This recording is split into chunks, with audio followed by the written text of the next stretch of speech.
Good morning, good afternoon, good evening, whatever time it is for you, we welcome you aboard our show today.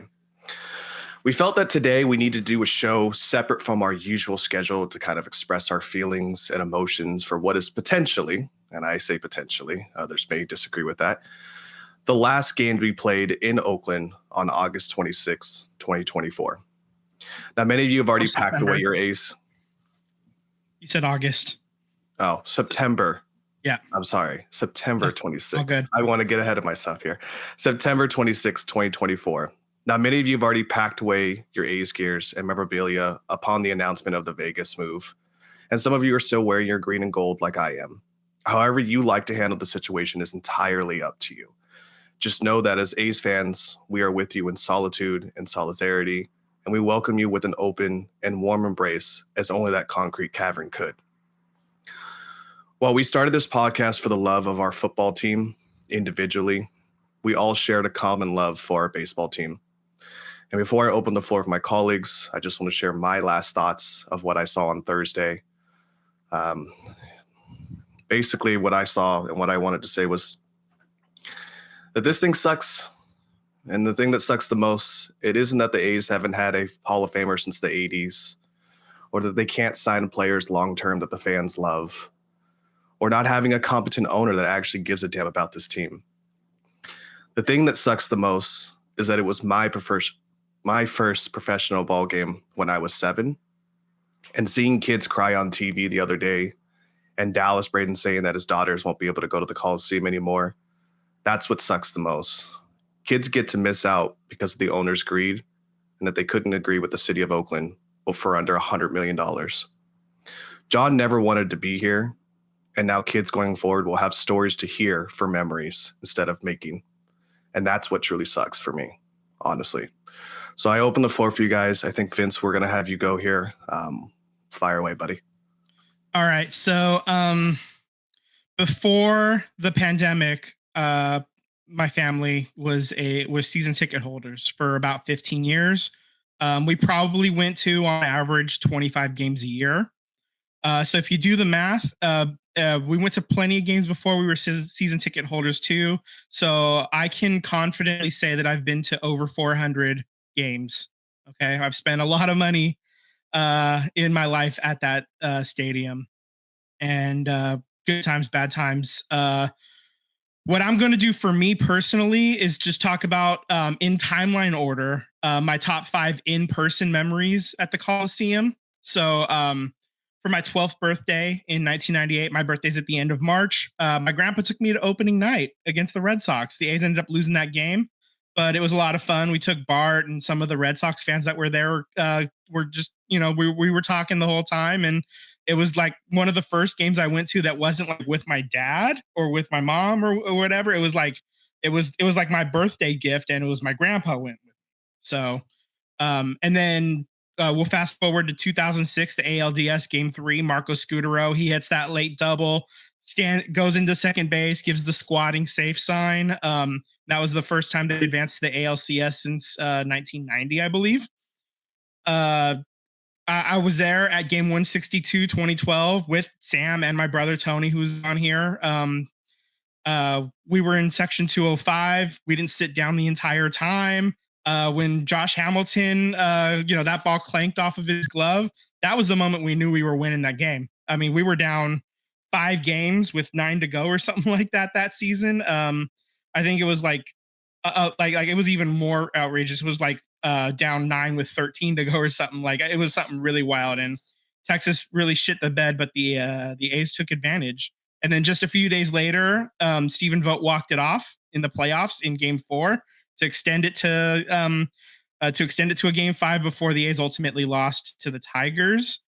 And then the reverse boycott, June 13th, 2023. Earlier that day, that same grandpa that took me to the A's game for opening night when I was 12, he had passed away a couple weeks earlier. We actually laid him to rest later that day, and then after that, we took the cardboard cutout that we had bought for him in 2020. We had gotten a hold of that, so we took that. We took a bunch of people, and we got one last W for Grandpa on the way out. So those are my memories. I did ask some friends for their memories as well. Jeff, who was one of my groomsmen, he said a couple of things. He said, "I just want to cry." They didn't have to leave. Is it supposed to hurt this bad? I responded, "Yeah, it's a funeral. We were wrong. It's all wronged. It's fucked." And then he also mentioned, try explaining this to my 5-year-old daughter, asking me, "Daddy, why is our favorite team leaving us?" She's very sad too. It's devastating. My friend Carolina, um, she said, my mom, who's the biggest fan I personally know, decided to go to the game with her and her boyfriend after boycotting for a few years. She said, "I'm sorry I didn't raise you a Giants fan. If you had, you wouldn't have to endure this right now." Um, and she responded, "There wouldn't be this great pain and loss without having such great love and appreciation also." So, smart girl like Carolina. Kyle, who's plays fantasy football with us, said, "No matter what you hear from the media saying Oakland failed, there's no fans. Look at the attendance. This is one person's fault only. It's John Fisher at this point. Greed cost your beloved team, not the fans." His girlfriend posted all kinds of stuff on Instagram, and all these memories kept flooding back, not just with her, he said, but with his mom before she passed, his dad, all his friends. um they're just gone now. And then my dad also responded to my question. He said, "My love of baseball is almost dead. I don't know if I'll ever attend another MLB game or watch one. I would also like to say how proud of the way the fan base comported themselves yesterday. He went to the game." And he responded yesterday for Thursday. And other than a few idiots, he would estimate fewer than 50. The fans behaved in a respectful, sad way. And he saluted the Coliseum workers and the team for the collective middle finger to Fisher by staying out in the field. And he closed it out by saying, "If John Fisher was on fire and I had to pee immediately, I would make sure nothing landed on him." So, it's not just, it's not just the people that are speaking into it. There's, hundreds of thousands of people that aren't going to record a statement or anything like that. They're just going to maybe post something on Facebook, maybe not even do that. But uh, an incredibly high, uncountable number of people are devastated with this. And that's basic. That's my piece. I've taken. Before we go Yeah. to Tony here, I want to point out, shout out to your dad for going to that game. I did bring up a stat that I didn't know if I was going to bring up, but this is a perfect time. Obviously the Expos left, the Browns had left one time, the Oilers have left. In those last games, the attendance, the Expos had a capacity of 54,000. Only 35,000 showed up, which is a lot, but Okay. Yeah, it's the like three-quarters Browns full. the Browns had an 80,000 capacity, 55,000 showed up. Okay. The Oilers had 62,000, 15,000 showed up. And for the A's, they had 47,000 capacity and 47,000 showed up. So it was never the fans. It never was, and it never will be. And that's very unfortunate given the circumstance. But anyways, Tony. Yeah, this is for those of you that don't know, this is my brother Tony. He wanted to hop on so he can say his piece as well. So how about it, brother? Hey everybody, I'm gonna break in right here. Unfortunately, technology has its benefits and then it has its drawbacks. And Tony's audio didn't record on the initial recording, so he's hopping back on, and we're gonna record it again. And with that said, Tony, go ahead and take it away, brother. Yeah, I'm immediately regretting the fact that I could not, literally could not put pen to paper for this, and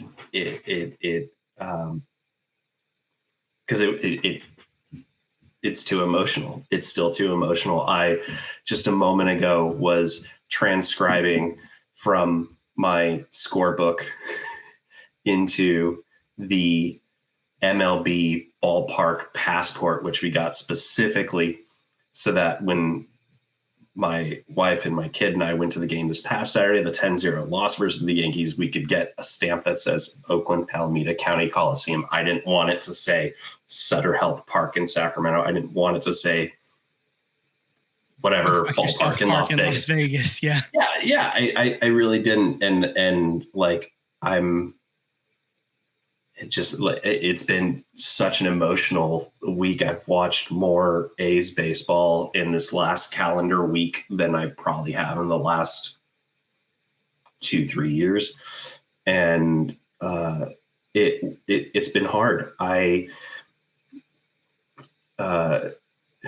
Vince and I, we went to the reverse boycott game the same day that we laid our grandpa to rest, season ticket holder of 15, almost 20 years. And I sincerely thought it was going to be my last game. Mm-hmm. And I would have been perfectly content going out with that ending. And Vince, what was the date on that? It was June 13th. I refer to it as the perfect and like ending point of my A's fandom. Like it's a perfect bookmark, like, and at the end. But like but that's why I keep a scorebook, so I can look back and see that, against the Rays that day, the A's. Oh, of course I didn't write it down because we were probably trying to get the hell out of there or whatever. Yeah. But, I'm seeing that May got the save. I'm seeing that Harris got the win, and I'm just able to look back and see all these memories as I flip through, hundreds of ball games that I've been to. Going back, I would have been perfectly content with that being my final game. But then it occurred to me that I needed closure. I needed, for a place that, like Bip had said in the post game, he went to a game there when he was 4 years old. You and I went to games there when we were that age, and by far the biggest patch of grass we'd ever seen. Absolutely. And that smell of fresh cut grass, the most beautiful playing surface I've ever seen, I've ever walked on.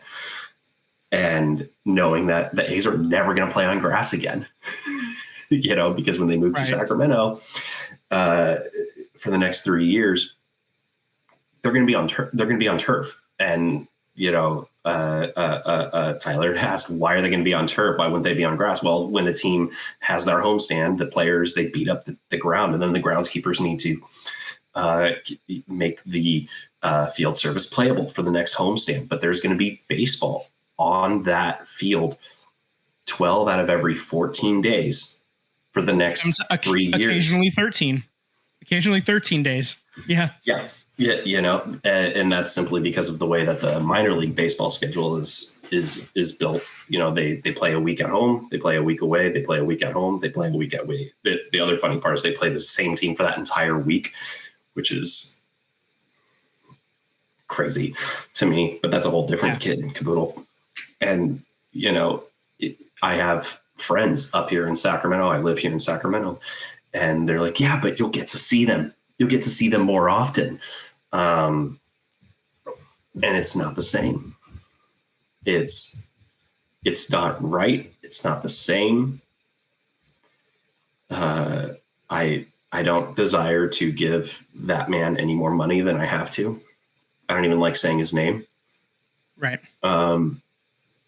And where was I? Just the closure and realizing that so many beautiful, wonderful things I've seen there. I got to see one of those games since the boycott. I got to see Miguel Cabrera's final at bat in Oakland.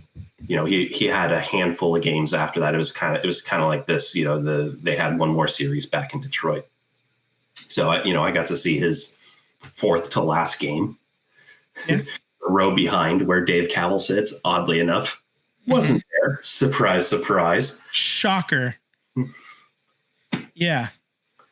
I mean, Mo Rivera, we got to see his final series in Oakland. I don't think he pitched in that series because the A's swept that series. So right. I don't think he pitched.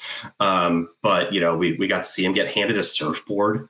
I think like that was his going away gift. It's a surfboard. You mentioned the game 162. You mean Sam just like losing our minds in right field? Mm-hmm. We never sat in right field. We took whatever tickets we could find. Exactly. It was like we knew that was a huge game. It was sold out. So yeah. Yeah. I was sitting with my in-laws for the game on Saturday, and we're just talking about favorite memories at the ballpark, and my father-in-law talked about not just the baseball games but also the concerts, mm-hmm. like experiences beyond baseball. Beyond baseball. I literally watched Green Day in 2017 at the Coliseum. Yeah. I remember going to I was actually going to a concert at the arena the same day that there was a baseball game, and on Bart, you could tell who was going to the concert and who was going to the baseball game. Yeah. I remember, would it have been 2014 when the game went to extra innings? It was against the Red Sox. Oddly enough, there's a lot of Red Sox specific memories. Yeah. Where it went to like the 12th or 13th inning. Derek Norris was brought in to catch. It was his off day. He came into pinch hit, went behind the plate, then a long backswing popped him in the back of the head. So he ended up going out for a concussion. Stephen Vogt, who was DHing that day, went in behind the plate. So then the A's lost their designated hitter, and who had come in relief? Sean Doolittle, who originally was not drafted as a pitcher. So all of a sudden we're hearing his walk-up music for him coming up to bat, Yeah. And this is crazy. Like this is just extra memories that we didn't even bring up on the original recording. But yeah, it's wild. It's like I can, I still the free game a couple of years ago in 2018. 2018, yep. In 2018, we're sitting 4 rows behind home plate, something like that. Yeah. And we had season ticket holder perks. Yeah. Yeah. Chris Bassett threw 4 strikeouts in 1/2 inning. First time I'd ever seen that. Mm-hmm. And I still have to try and explain how that works to my wife. She's big baseball fan. She doesn't get it. It's like Ted Lasso and the offside rule until the season. Right. Finale. Yeah. She's gonna finally get it now that the team is leaving. But and I realized on the previous recording it was far more somber of a speech that, not even speech, a recollection that I gave y'all. But like I realized after the game we went to with Grandma, because she wanted to go to one more game. That's right. She wanted to go to one more game and say goodbye, for Grandpa. Yeah, we brought cardboard cutout with Grandpa. We brought the cutout. I think it was that game that I realized I needed to make, for me, and like Tyler and Sam were saying, no, all the love for how you need to process it.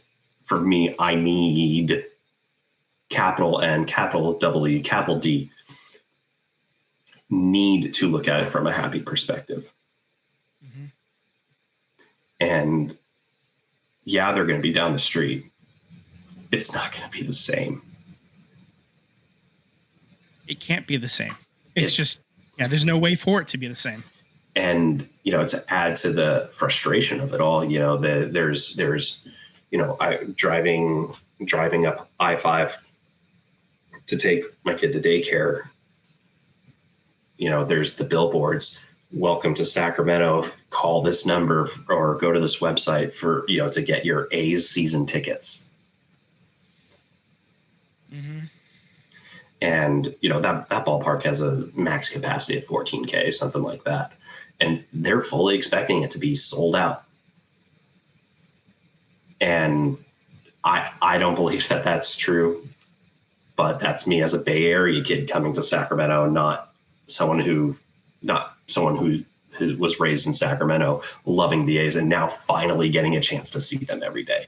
So, Right. I have to be excited for them. But the kicker with the season ticket thing is to get those season tickets, you have to be locked into them for 3 years. Yeah, the entire time. Yep. Which and the tickets are more expensive than Yankee season tickets too, at a minor league ballpark. So it's like, yeah, I mean, me and Sam and Tyler have ranted about this forever. Just how much of a joke this entire process is, and just we actually have a AI image of John Fisher as a clown with Las Vegas Athletics on the collar. So naturally, yeah, because that's what he is. He's a clown, and basically he's ruined baseball for an entire community. He's about to ruin it for Sacramento because they're not going to sell out. They're not going to sell out for 3 years. And this may blow Sacramento's, one chance at professional baseball. And he's the one that's going to ruin it for Sacramento too. So like, even if the A's don't even if an expansion doesn't come to Oakland, Sacramento might be a possible landing spot, but they're not getting a fair shake right now either. So it's just it's overall it's an absolute gut punch to the entire Northern California. There's so much politics to it, and I can't and don't want to even get into the tin hat theories of what could happen with all of that, with the stuff that's in my head being up here in Sacramento, a little closer to those whispering ears. But overall, I hurt. Sam talked about the Raiders leaving, right? And I've had friends who are Rams fans talk, excited in LA, excited for them coming back and like all that kind of stuff. And they're like, why? What? There's excitement up here, which is cool, and more power to them. But it's devastation. Yeah, I'm glad I was able to change my mindset. That to me, that's the biggest takeaway of all this. Right. Making the choice to remember the good instead of continuing to be grumpy. Right. which is incredibly difficult, and it's not going to be the right move for everyone, and all my love goes to those who need to process in however they need to process. Right. I mean, I've like it with the stages of grief. If you can find a way to get to acceptance, that's great. But just know that you don't have to always stay at acceptance either. Like you can bounce right back to anger every now and then too. And this is more just for people watching as well. So it's going to be a process, and there's going to be, this first year, it's going to be the first, Memorial Day, I'm not going to the game, or the first July 4th, there's not going to be fireworks in Oakland for the game. So there's a whole thing that we're going to be going through as Oakland A's fans. And again, anything else you want to add before we log off? The people I feel worse for in this, like, don't get me wrong, it's terrible for everybody. Kids. Absolutely. It was heart-wrenching watching all these games this past calendar week and seeing kids crying, seeing kids not understand. They just know that they're going and it's not going to happen again. And of course, the parents consoling and this and that. Yesterday I finished my work day a little bit early, and I was watching the final game at the Coliseum. I've been watching it like little piece by little piece by little piece, like an inning or two at a time. And my daughter comes up and, wipes away my tears with a tissue, and is like, why, because she doesn't get it. Mm-hmm. She's a little too young to. Yeah, she's excited to go to any sporting event, right. which is what I love. But the fact that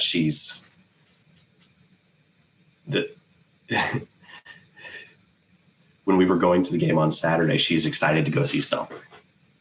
Mm-hmm. We go to a River Cats game. She says, "Where's Dinger? Where's Dinger?" And the fact that, yes, Stomper's going to be right down the street, but she doesn't quite get it. Hurts. Mm-hmm. It all hurts. Yeah, it all hurts. A lot of hurt. Thanks again for hopping back on to re-record this. Love you, brother. Well, I appreciate that, Tony. We appreciate you coming in here and definitely the perspective of a Sacramento native with the team coming over there and giving us that perspective. I do appreciate that. Guys, we weren't going to make this a long show. Obviously, we wanted to cut things a little shorter than what we normally do for you. And we will still have our show on Monday. I may not be there, but, please tune into that when you get a chance as well. We're going to close it out here with Sam. Speaking of fireworks, I think he's ready to let him off here. Yeah, we were saying before the show started that I'm still bitter. So as I go through the phases of grief, I'm still pissed, and I don't think I'll ever calm down. Honestly, I think there's catastrophic everywhere. I'll say 99% of the blame is John Fisher, but there's still blame that needs to go around. And I know we may not just us on this show right now, but whoever's watching this, we may not agree about every single thing about how this happened. Opinion is it's failure of John Fisher and the A's, Major League Baseball, the city of Oakland, California, is just an absolute failure. So I'm going to outline that a little bit right now. My final thoughts are it's extremely unfortunate. It's heartbreaking. It stirs up a lot of emotions in myself. It's bringing back feelings of when the Raiders moved back in 2019 to Las Vegas. Fan of the region. I grew up in San Leandro. I did not grow up in San Francisco. I grew up in San Leandro, grew up an A's fan. I became an A's fan because of my mom. My mom attended World Series games with her father. Shout out Freddie Vegas. I never got to meet him. He passed away before I was born. My mom was still a kid, but through her father, with her father, she got to attend the World Series in 72, 73, and 74. She attended World Series games in 88, 89, and 90. I remember my mom coming home and she's telling me about the World Series. I'm a little kid and I'm saying, why didn't you take me? My mom played softball. She was an all-star. I became a fan because of my mom. She passed away in 2019 due to cancer. Like I said, I never got to meet my grandfather. He passed away. But through fandom, I felt like I had a connection to my grandfather and through previous generations. When I see Vince, when I see you with your grandfather and your brother and your dad, I mean this in a good way. I was envious, right? But I got to live vicariously through you guys because your grandfather and father are so loving and so caring. In the 90s and 2000s, I was a fan because my older brother was a fan.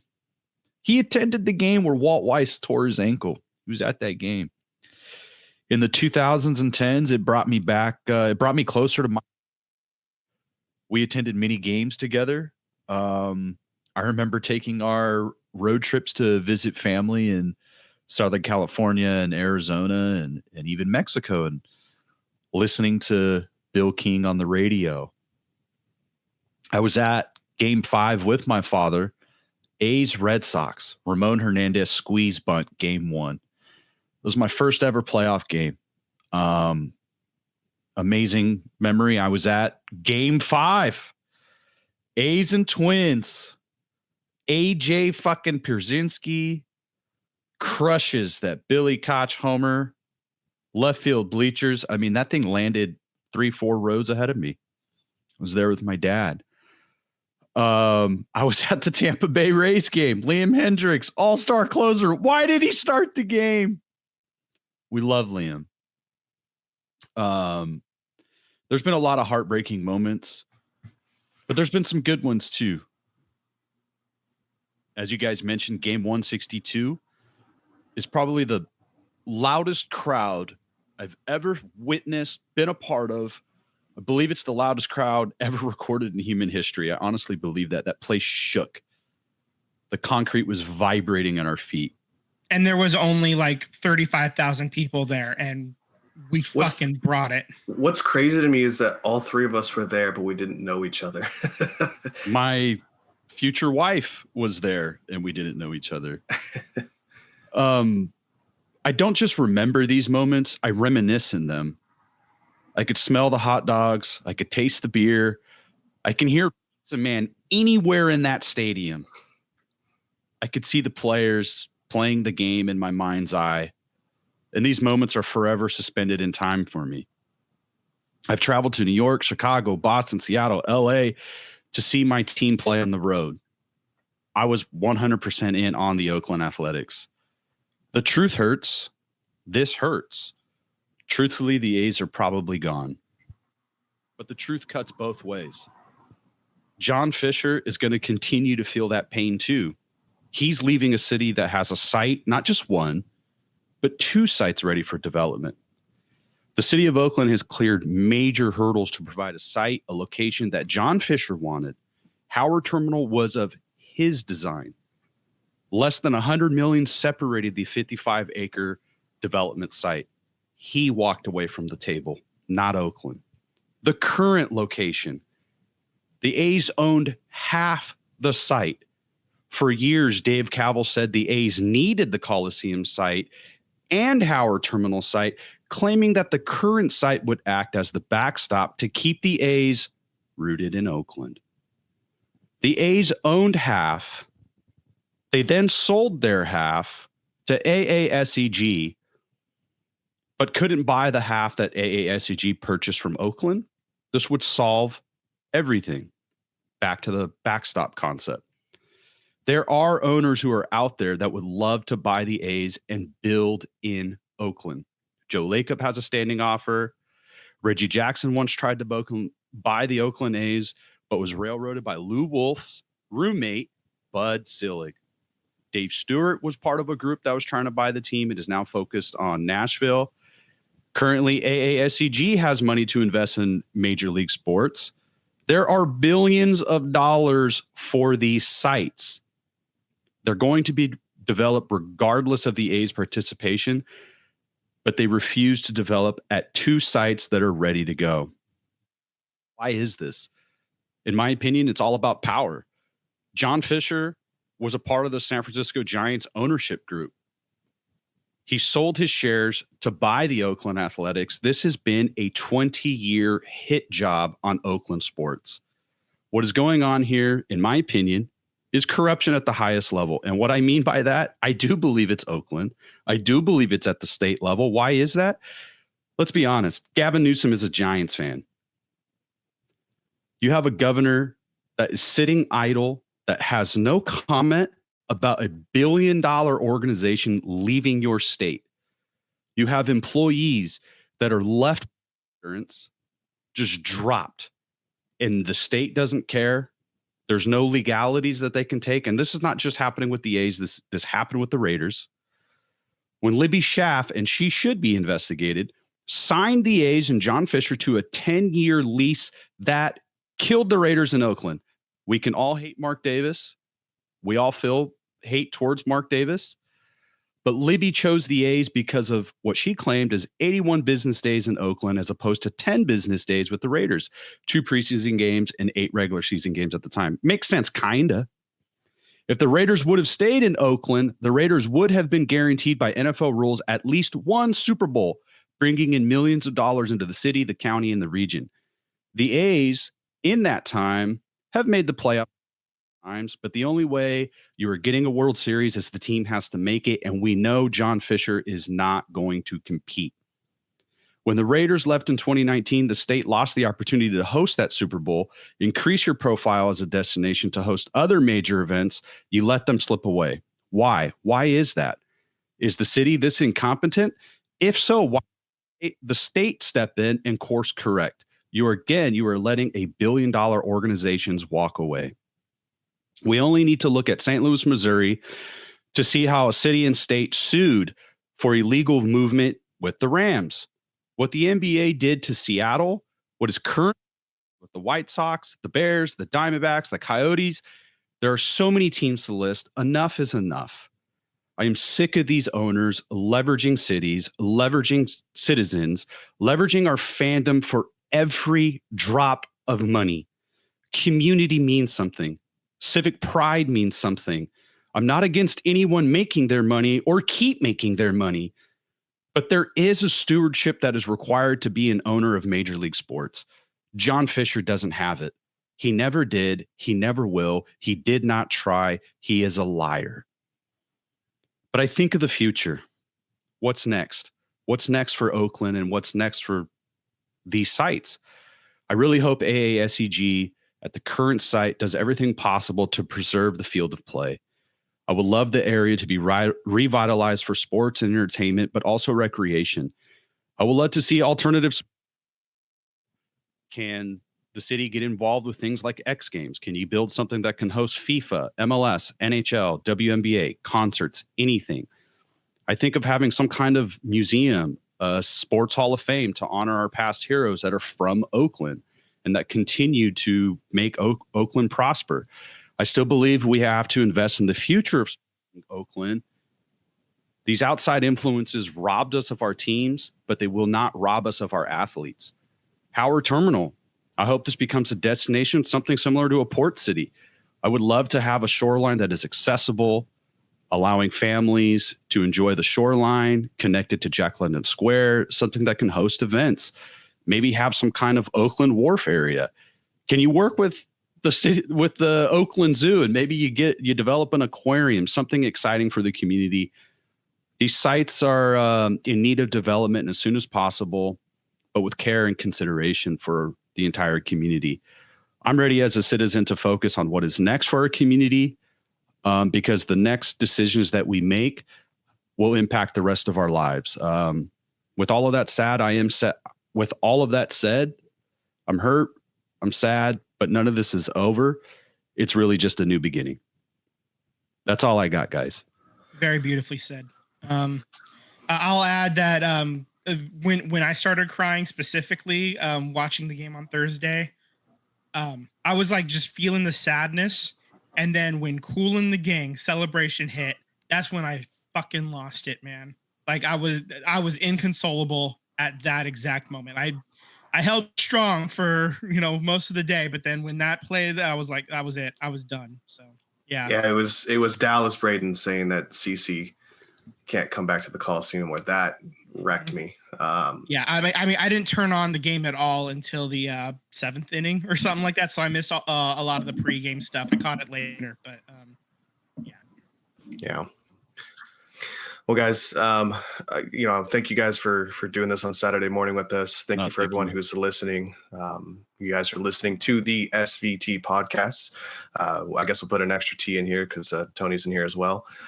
Subscribe on YouTube and hit the bell to get alerts when we go live. Follow us on Instagram and Threads at SVT Sports Pod. Slide into our DMs. We'd love to interact with all you beautiful people, and enjoy your day. Have a wonderful time, guys.